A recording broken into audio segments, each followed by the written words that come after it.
Hello student, welcome to my channel. आज हम पढ़ने वाले हैं ना इस class +2 Hindi important question for exam. आज हम निबंध पढ़ेंगे और लिखने की प्रैक्टिस भी करेंगे। मेरा सिंपल मेथड होता है कि जो क्वेश्चन आ चुके हैं हम उन्हीं की प्रैक्टिस करेंगे, ताकि हमें क्वेश्चन की पैटर्न, मेथड, वर्ड लिमिट और टाइम तीनों पता लग जाए, इवन पेज भी। तो इन सब के बारे में हमें पता लग जाए। आपका पेपर 2 ही पार्ट में होता है। तीसरा ऑप्शन होता है ख और ग, जिसमें 4 क्वेश्चन होते हैं 15 नंबर के। या तो आप ख अटेम्प्ट कर लीजिए या ग। क में ही सारे क्वेश्चन होते हैं, 21 क्वेश्चन होते हैं टोटल। और बाकी आप देखें तो कुल 25 है इन ऑप्शन को काउंट करके। आपके निबंध क में ही होता है, खंड क में निबंध 8 नंबर में आता है और हर साल आता है। या आप एग्जाम दें नवंबर, जो दिसंबर में एग्जाम है उसकी बात कर रहा हूँ, नवंबर नहीं दिसंबर में होता है एग्जाम। ऑन डिमांड एग्जाम 1 अक्टूबर में और 1 होता है अप्रैल में। तो साल में 3 एग्जाम है। कोविड के कारण टाइमिंग थोड़ी बहुत चेंजेस की गई है, तो वो एक या अगले साल तक ठीक हो जाएगा या 2 साल तक ठीक कर देंगे। वापस जो टाइम है उस पर फिक्स हो जाएगा। निबंध लिखने के लिए हमेशा आप जब भी निबंध लिखेंगे तो 4 सवालों के या 5 सवालों के जवाब देने होते हैं। हर विद्यार्थी जो भी पढ़ाई कर रहा है, हिंदी स्टार्टिंग से तो सभी पढ़ते हैं, और हिंदी में निबंध लिखने की प्रक्रिया पहली क्लास से कराई जाती है। स्कूल कोई भी हो, चाहे स्कूल प्राइवेट हो या गवर्नमेंट, दोनों में सेम रूल्स अप्लाई होते हैं। तो सभी ने लिखे होंगे पहली दूसरी क्लासों में, मेरा विद्यालय, मेरा प्रिय मित्र। तो ऐसे निबंध आपने पहले भी लिखे होंगे। उसके बाद पर्यावरण बचाओ, पानी बचाओ, ये सभी निबंध आपने लिखा ही होगा। तो ऐसा नहीं है कि आपको पहली बार लिखने के लिए कहा जा रहा है। तो निबंध के लिए आप बिल्कुल भी स्ट्रेस नहीं लेना है। नहीं, इसमें भी ऐसी कॉमन माइंड रख के लिखना है, तभी आपके निबंध अच्छे आएंगे। अगर 8 में से 7.5 चाहिए तो आपको बस 5 सवालों के जवाब दे देने हैं निबंध में। अब यहाँ पे 4 ऑप्शन दिए गए हैं। जैसे मैं मान के चल रहा हूँ कि मैं 2 को सिलेक्ट कर रहा हूँ आपको समझाने के लिए। वैसे अगर मुझे लिखना हो तो मैं वन संरक्षण पे लिखूंगा। इसका एक कारण है कि इन्वायरमेंट में और ज्योग्राफी के बुक में 10वीं तक कम से कम कई बार ये टॉपिक रिपीटेड होता रहता है। वन संरक्षण ऑलरेडी क्वेश्चन आते हैं 6 नंबर 7 नंबर में। तो वहां से 150-200 वर्ड तो आप आसानी से लिख सकते हो, सीधा वही, क्योंकि ये ज्योग्राफी का ही टॉपिक है, हिंदी का तो टॉपिक ही नहीं है। और दूसरा ऑप्शन है पुस्तक और पुस्तकालय। सबसे इजी टॉपिक इसे भी कहूंगा, बस समझने का आपको प्रॉब्लम है तो उसमें दिक्कत है। पुस्तकें और पुस्तकालय ये पहले देखते हैं कि कैसे लिखेंगे।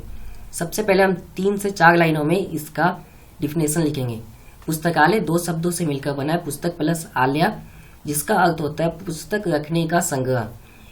यहाँ पे अनेकों प्रकार की पुस्तकें रखी जाती हैं, जिसमें हमें कहानी किताब, नाटक किताब, लेखक, राजनीतिक, सामाजिक, आर्थिक, गणित और इसके अलावा विज्ञान क्रियाकलापों की भी किताब आपको आसानी से मिल सकते हैं।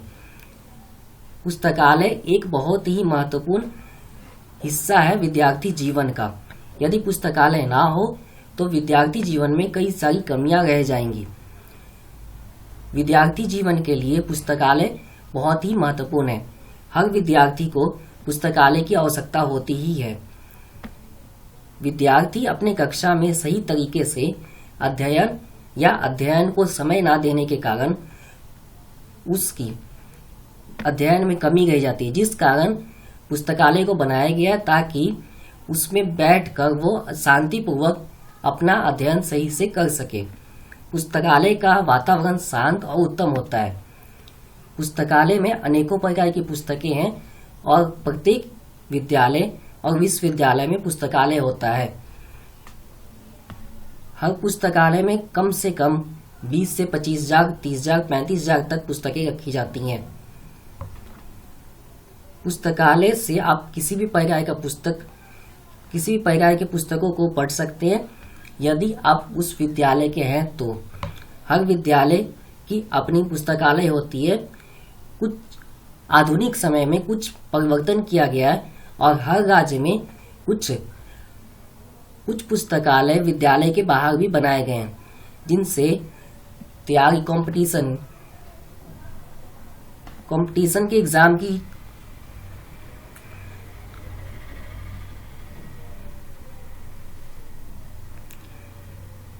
जो विद्यार्थी नौकरी की तैयारी करें वो उस विद्यालय के बाहर जो पुस्तकालय उसमें पढ़ाई करते हैं।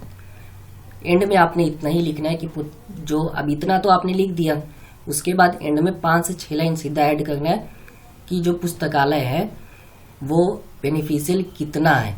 अभी तक हमने बताया कि वो कहाँ कहाँ है, कितनी किताबें, कौन कौन सी किताबें, डेफिनेशन, इतने जवाब दे दिए। अब बताने कि पुस्तकालय में क्या क्या चीज़ें होनी चाहिए क्या नहीं। पुस्तकालय में सबसे बड़ी कमी होती है लाइटों की। कुछ पुस्तकालय में लाइट ही नहीं होता है, कुछ में तो पंखा भी, पूरे पुस्तकालय में 1 पंखा या 2 होता है, तो वो एक समस्या है, वो आपने लिखना है। दूसरा आपने लिखना पड़ेगा कि पुस्तकालय होना कितना जरूरी है और कम से कम एक राज्य में कितनी पुस्तकालय होनी चाहिए। सीधा राज्य के अकॉर्डिंग लेके चलना है अपने एंड में।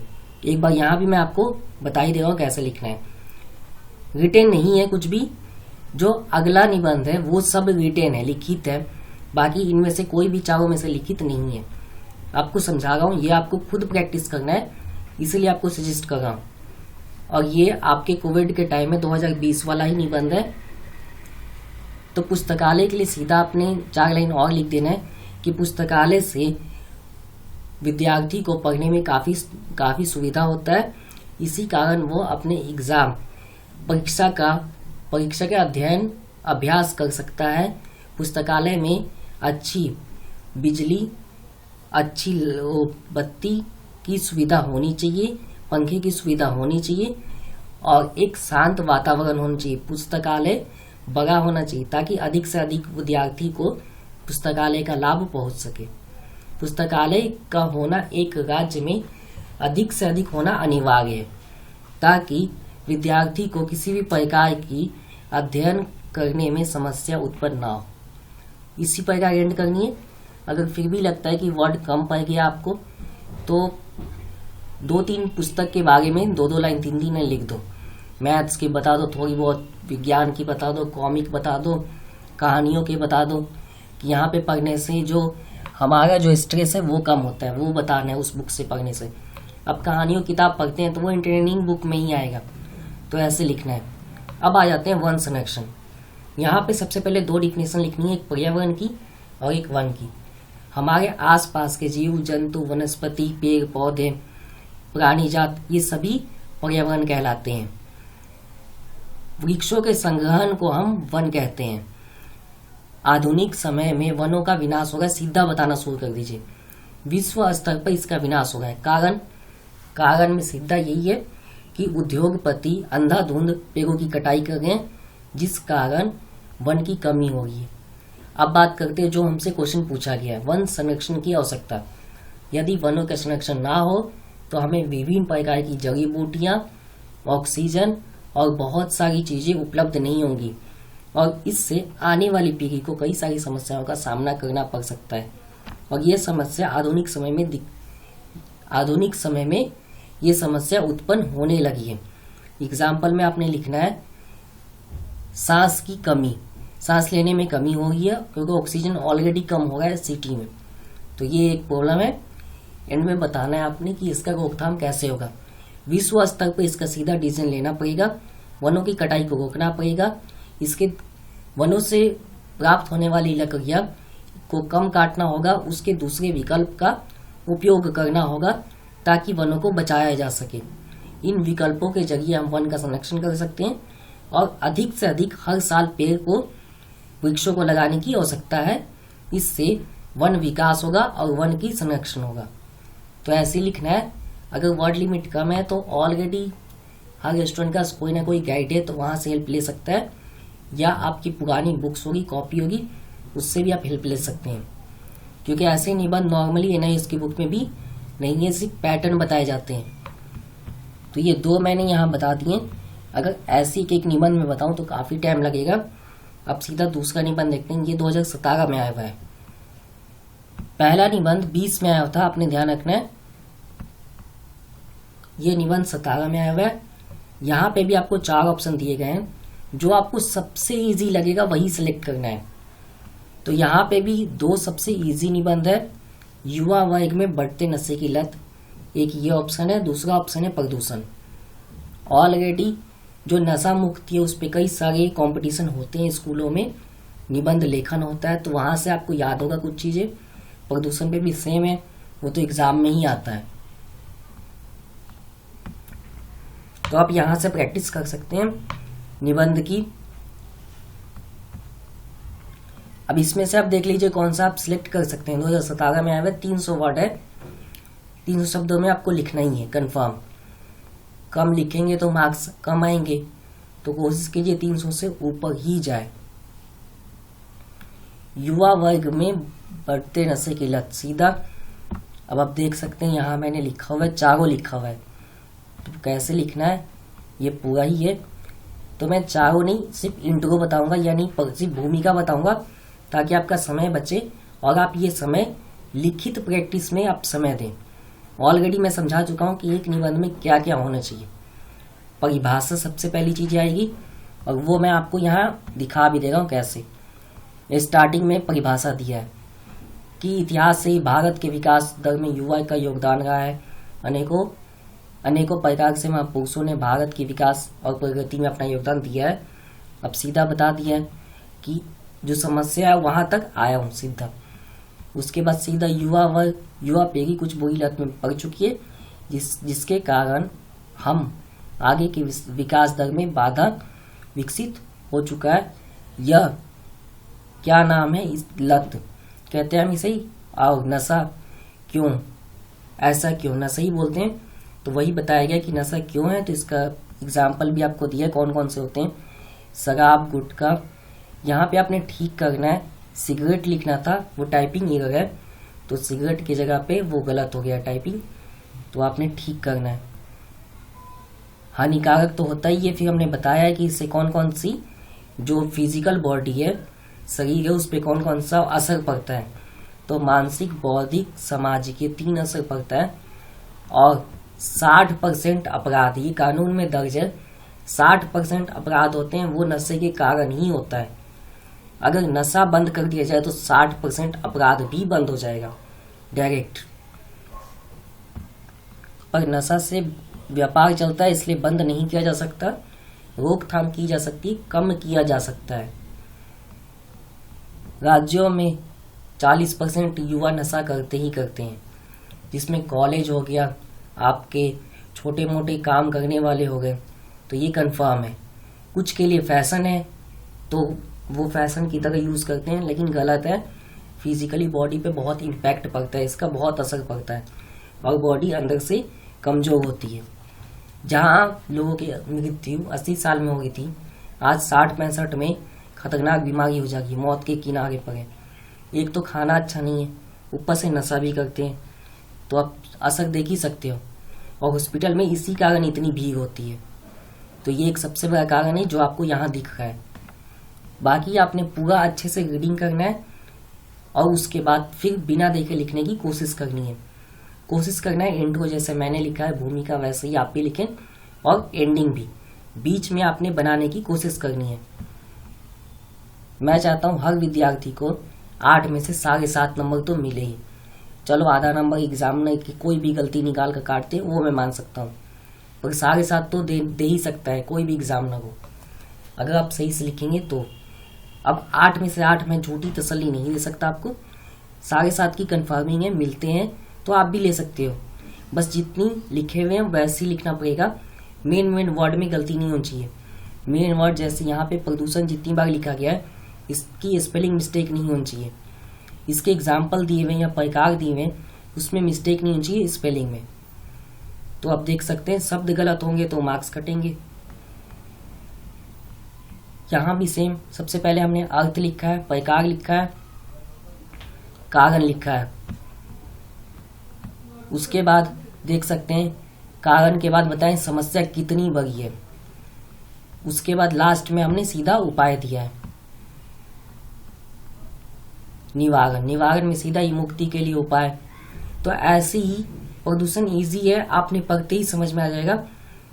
तो कोशिश कीजिए कम से कम एक पूरा वीडियो कवर अप करके 2 घंटे में आप 8 नंबर की प्रैक्टिस करके जाए।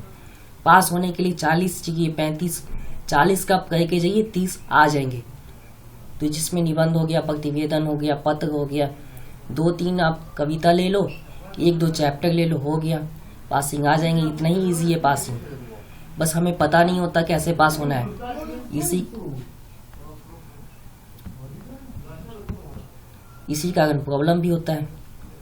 अब यहाँ पे दिया हुआ अनुशासन और हम, यहाँ पे भी सेम है कि सबसे पहले हमने लिखा है भूमिका, अनुशासन कहाँ कहाँ से हमें मिलते हैं और कैसे मिलते हैं, और कौन अनुशासन में सबसे बड़ा योगदान किसका होता है। तो 2 योगदान है, एक तो होता है शिक्षक का और दूसरा होता है माता पिता का। अगर आपके जो जीवन है उसमें 2 में से एक भी अनुशासित हैं कि अपना काम समय पर करते हैं, पेंडिंग नहीं छोड़ते, काम को परफेक्टली देते हैं, तो आप में भी वो चीज़ आ जाएगा देख कर ही। एक ये चीज़ होता है, या वो सिखाए तो दूसरा, तो ये दोनों बहुत इंपॉर्टेंट है। और जिसके लाइफ में नहीं होगा विद्यार्थी के, उसे सफलता भी नहीं मिलेगी। अब एग्जाम्पल मैं आपको सामने से दे रहा हूँ। हम बोलते हैं कि हम कल से पढ़ेंगे, कल पढ़ते ही नहीं है, ये अनुशासनहीनता है। अब कल हमने बोला और कल हमें हल्का सर दर्द है फिर भी हम बैठ के पढ़ रहे हैं, वो अनुशासन है। और वो अनुशासन ही सफलता दिलाएगा कि हमने जो टाइम बोला उसी टाइम काम हो गया। तो इसे ही अनुशासन बोलते हैं, और इसी पर जितने महान व्यक्ति हैं वो सब चलते हैं, तभी वो महान है। अनुशासन से जगह भी हटते नहीं है। तो ये विद्यार्थी जीवन का भी एक हिस्सा है, और अगर अनुशासन नहीं होगा तो समस्या तो आएगा ही। अब अनुशासन भंग करने के लिए कारण दिए गए हैं कि ये कारण है, इतने कारण से अनुशासन भंग होता है। यहाँ पे दूरदर्शन कार्यक्रम, चलचित्र हटा दिया जाए, यहाँ पे नया ऐड है, एक रील्स चलता है, उस पर टाइम वेस्ट होता है। दूरदर्शन कार्यक्रम की जगह शोज चलते हैं, नाटक, कॉमेडीज, इसमें टाइम वेस्ट होता है। खेल तो है ही नहीं, तो ऑनलाइन गेमिंग्स है, मनोरंजन, आलस तो सीधे ही बोल देते हैं कल कर लेंगे, हमें कौन सा ज़्यादा मार्क्स चाहिए। तो ये एक फैक्टर है, तो इसके कारण आती है। तो अगर आपको बड़ी सफलता चाहिए तो ये सब बंद करना पड़ेगा। बुराई बोलते हैं ना कि अब बलिदान देना पड़ेगा तभी सफलता मिलती है, तो यही है लिस्ट जिसे आपको अवॉइड करना है, छोड़ना है या बलिदान देना है। तो जब तक इसको अवॉइड नहीं करेंगे नहीं मिलेगा। ये सफल व्यक्तियों की लाइन है। उसके बाद प्राकृतिक सुंदरता, इसमें थोड़ी बहुत कमी रह गया है मेरे हिसाब से।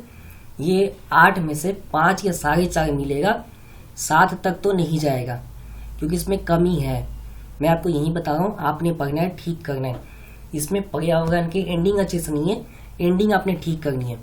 सुंदरता तो बताएगा, सुंदरता को बनाए रखने के लिए आपको सजेशन देना है क्या क्या होना चाहिए। और तो इससे ये होना चाहिए कि हमें समय समय पर प्रोग्राम कराना चाहिए, नई पीढ़ी को बताना चाहिए प्राकृतिक सुंदरता कितनी इम्पोर्टेंट है व्यक्ति के लिए, व्यक्ति जीवन के लिए उत्तम बनाने के लिए।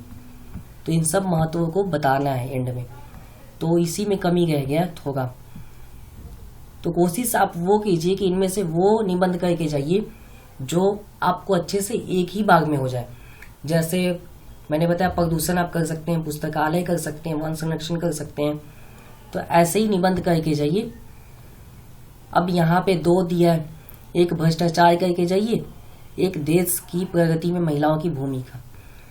अब नया आ सकता है कि महिलाओं पे संकट या समस्या, तो महिला सशक्तिकरण में बाधाएं, ये भी आ सकते हैं। तो बताने कि महिलाओं के ऊपर किन किन समस्याओं का सामना वो करेगी, तो वो लिखना पड़ेगा आपको निबंध में।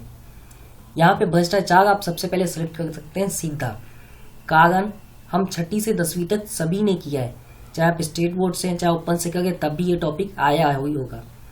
तो थोड़ी बहुत जानकारी पहले से होगा, इसीलिए सिलेक्ट इसको कीजिए। भ्रष्टाचार को 2 बार प्रैक्टिस करके जाइए। बाकी थोड़ा बहुत जो मैंने लिखे हैं, एक यहाँ पे मैं समझा देगा, मैंने 2 ही लिखे हैं रिटेन, एक भ्रष्टाचार और एक देश की प्रगति में महिलाओं की भूमिका।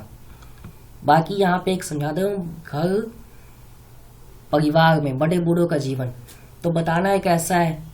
अब यहाँ पे ये सिस्टम चेंजेस हुआ है, हमने भारतीय संस्कृति को हटाकर विदेशी संस्कृति अपनाई, जिसके कारण वृद्धाश्रम है। अगर पहले वाले निबंध की हम बात करें तो मेरे हिसाब से तो वृद्धाश्रम ही नहीं होना चाहिए, क्योंकि ये भारतीय संस्कृति का तो हिस्सा ही नहीं है। और क्या गलती है, सारी जिंदगी अगर वो आपको आपकी केयर करें तो आपका भी ये फर्ज है कि जब तक उनकी लाइफ है आपको केयर करना है। ये रूल है ना, तो रूल क्यों तो हो गया? तो ये हमारी संस्कृति का पार्ट नहीं है, तो ये गलत है इसमें। तो इसमें अच्छी लिखनी लाइनें, और बड़े बूढ़े कभी भी समस्या आ गई थी परिवार पे तो वो उसका समाधान और समस्या से निकलने के लिए रास्ता बता रहे थे। तो इसीलिए बड़े बूढ़े का होना बहुत ज़रूरी है हर एक परिवार में। तो मुश्किल समय में वो साथ देते हैं और हौसला देते हैं ताकि मुश्किल समय आसानी से कट सके। तो ये एक इम्पॉर्टेंट लाइन है। बाकी अगर मैं तो यही सजेस्ट करूँगा आपको कि अगर ऐसे नहीं बनाते हैं तो भ्रष्टाचार को सीधे चुन लीजिए। 4 मुद्दे ही होते हैं, 4 में से एक मुद्दे आपकी जानकारी बिल्कुल होगा 100%। वही मुद्दे उठाकर लिख दिया कीजिएगा। सबसे पहले आपने डिफिनेशन लिखनी है, प्रकार। अब जैसे यहाँ पे भी मैं दिखाई देगा आपको मैंने कैसे लिखा है। भ्रष्टाचार पे सीधा डिफिनेशन है, भ्रष्ट आचरण होता है। ये भी 2 शब्दों से ही मिलकर बना है, भ्रष्ट प्लस आचरण है। यहाँ प्लस का साइन भी लगा सकते हो। कारण रिश्वत, कामचोरी, कालाबाजारी, मिलावट, मुनाफाखोरी, भाई भतीजावाद, ये सब का सब भ्रष्टाचार का ही पार्ट है। जमाखोरी, अनुचित कमीशन लेना, ये भी भ्रष्टाचार के सब पार्ट है। तो ये भ्रष्टाचार होते हैं हर एक, जो इंडियन सोसाइटी हो या फिर कोई भी आप ले लीजिए समाज, या कोई भी ऐसा विभाग ले लीजिए, विश्व स्तर पर भ्रष्टाचार होते हैं। यह आम बात है। रूप बदलते हैं, भ्रष्टाचार के तरीके बदलते हैं, लेकिन होते हैं। और इससे असर क्या पड़ रहा है? इससे असर पड़ रहा है भूखमरी, गरीबी, बेरोजगारी, ये समस्या आ गई। जो नैतिकता है वो मर जाती है, इंसानियत बोलते हैं ना, इंसान के अंदर इंसानियत मर जाती है जो भ्रष्टाचार का काम करता है। तो ये सब है। एंड में हमने लिखा है सजेशन भी, अगर वर्ड लिमिट कम है तो थोड़ा बहुत आप ऐड कर सकते हैं, कमी होगा तो मैनेज कर लेना।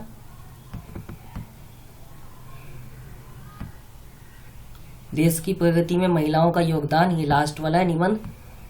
यहाँ पे ग नहीं लिखा है तो ग आपने लिख देना, ये 30 का। तो देश की प्रगति में महिलाओं का योगदान तो बिल्कुल है। हम बोलते हैं कि जितना पुरुष, अगर समाज के 2 पहिए हैं, अगर समाज को 2 पहिए लगा दिया जाए तो एक पहिया पुरुष का है तो एक महिला का है, तो समान तो बराबरी बना। अगर एक को भी निकाल दिया जाए तो चलेगा ही नहीं। तो समाज में तो योगदान बहुत बड़ा है महिलाओं का, तो इसीलिए बराबरी पे बात की गई है, बराबर का योगदान है। बिल्कुल अच्छी लाइन से स्टार्ट कीजिए कभी भी निबंध, ताकि जो एग्जामिनर हो वो स्टार्टिंग के 4 लाइन पढ़ते ही इंप्रेस हो जाए आपसे। तो 7.5 ना सही 6 कंफर्म आपको दे ही दे। हैंड राइटिंग का थोड़ा ध्यान रखिए, पेपर थोड़ा होता है लेंथी, तो अगर आप पूरा अटेम्प्ट कर पा रहे हैं तो थोड़ा हैंड राइटिंग का आपने ध्यान रखना है। पेज भी मैनेज करना है। आपने पेज मैनेज नहीं किया तो 32 पेज भी कम पड़ेंगे। 10th में आपने एग्जाम दिया ही होगा, तो जितना 10th में पेपर मिलता है उतना ही +2 में मिलेगा। कुछ भी ऐसा नहीं इसमें एक्स्ट्रा नहीं होता, कॉमन ही होता है। हमने एक्स्ट्रा सोच लिया इसलिए मुश्किलें आती है हमारे सामने। एंड में हमने एग्जाम्पल दिया, बड़े बड़े आप देख सकते हैं, सोनिया गांधी, बिछेंद्री पाल, ये सारे हैं महिलाएं जिन्होंने बड़ी बड़ी उपलब्धि को हासिल किया है। बड़ी उपलब्धि का सिंपल रूल है जो मैंने स्टार्टिंग में बताया, अनुशासन। बीच में ही बताया, बीच के निबंध में। तो निबंध हो गया, आपको मैसेज मिल गया, लिखना कैसे वो कितने नंबर में आता है। वर्ड लिमिट, एक निबंध में हमें कितने सवालों के जवाब देने होते हैं। और अब तक जो निबंध आए हुए हैं 2012 से, जो जो इम्पोर्टेंट निबंध थे वो मैंने आपको करा दिया। 16 का करा दिया, 17 का करा दिया। ये जो रिसेंट पेपर हुआ था कोविड के बीच में एक बार, वो पहला ही पेपर था, वो मैंने आपको समझाया, आप खुद लिखने की कोशिश कीजिए। तो ऑलरेडी सारे क्वेश्चन कंप्लीट हो चुके हैं। फिर भी अगर लगता है आपको कि कोई डाउट रह गया है कि हाँ कोई निबंध मैंने मिस कर दिया है या कुछ कमी है, तो कमेंट बॉक्स में आप लिख सकते हैं। उम्मीद है इस वीडियो से काफ़ी हेल्प होगा। इतने सारे आपको इन्फॉर्मेशन मिला है, अब लगता है पेपर में बैठने में निबंध की गलती तो नहीं होगा किसी से भी। अगर फिर भी लगता है किसी स्टूडेंट को कि प्रैक्टिस में डाउट है, तो वो मैसेज बॉक्स में ही पूरा निबंध लिख सकता है, मैं वहीं चेक कर दूंगा कमेंट बॉक्स में। उम्मीद है इस वीडियो से हेल्प हुआ ही होगा आपको। तो चैनल पर नए हैं तो सब्सक्राइब कीजिए, जो सपोर्ट करें उनको धन्यवाद, जो नए हैं सपोर्ट कीजिए ताकि सभी स्टूडेंट की हेल्प हो सके। और जो धारणाएं कि ओपन में पास नहीं हो सकती, वो धारणाएं सबने मिलकर बदलना है। तो वीडियो देखने के लिए धन्यवाद। नेक्स्ट वीडियो मिलेंगे।